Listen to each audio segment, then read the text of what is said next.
عنوان: زہر کا سایہ۔ شہر کے پرانے حصے میں ایک گلی تھی جسے لوگ او سایہ والی گلی او کے نام سے جانتے تھے۔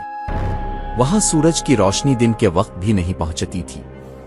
درختوں کی شاخیں پرانی عمارتوں کی چھتیں اور ایک مسلسل صد ہوا ہمیشہ اس گلی کو اندھیرے میں رکھتی تھی۔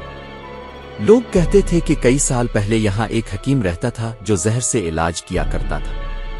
اس نے انسانوں پر تجربات کیے یہاں تک کہ وہ خود زہر بن گیا۔ فرحان ایک کرائم جرنلسٹ جو اب یوٹیوبر بھی بن چکا تھا، پراسرار اور خوفناک جگہوں پر جا کر حقائق سے پردہ اٹھانے میں دلچسپی رکھتا تھا۔ جب اسے ای سایہ والی گلی اور حکیم زہریلا کی کہانی ملی تو وہ فوراً متوجہ ہو گیا۔ اس نے طے کیا کہ وہ اس گلی میں جائے گا اور کیمرے کی آنکھ سے سب کچھ قید کرے گا۔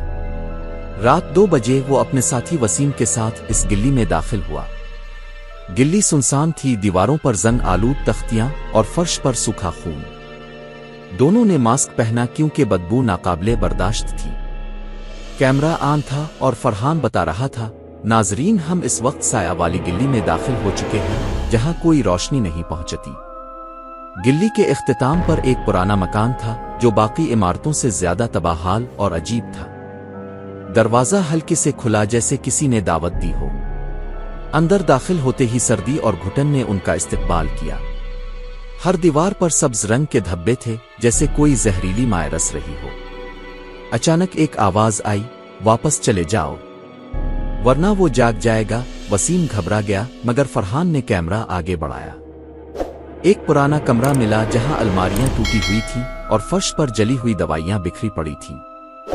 دیوار پر ایک آئینہ تھا جس میں فرحان نے خود کو دیکھا مگر عکس اس کا نہ تھا۔ ایک اجنبی مرد، کالا لباس اور زہریلی سبز آنکھیں۔ اس نے کہا: تو بھی سچ ڈھونڈنے آیا ہے؟ سچ تو زہر ہوتا ہے جو سب کو مار دیتا ہے۔ فرحان نے پیچھے مڑ کر دیکھا، کوئی نہ تھا۔ وسیم اسے چھوڑ کر باہر جا چکا تھا۔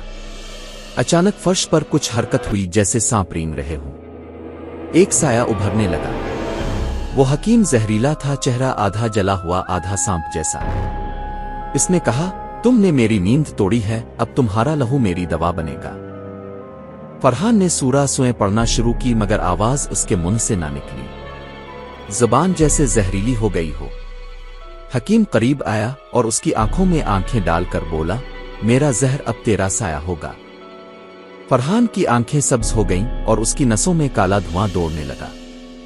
اس نے کیمرہ گرا دیا اور زمین پر گر کر تڑپنے لگا۔ آخرکار وہ بے ہوش ہو گیا۔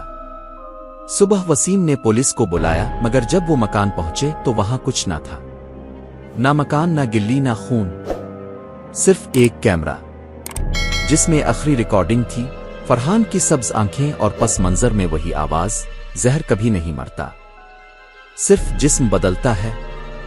کہتے ہیں جو بھی وہ ویڈیو دیکھے رات کو خواب میں وہی حکیم زہریلا اس کے سامنے آتا ہے اور کہتا ہے: اب تمہاری باری ہے، ختم شد۔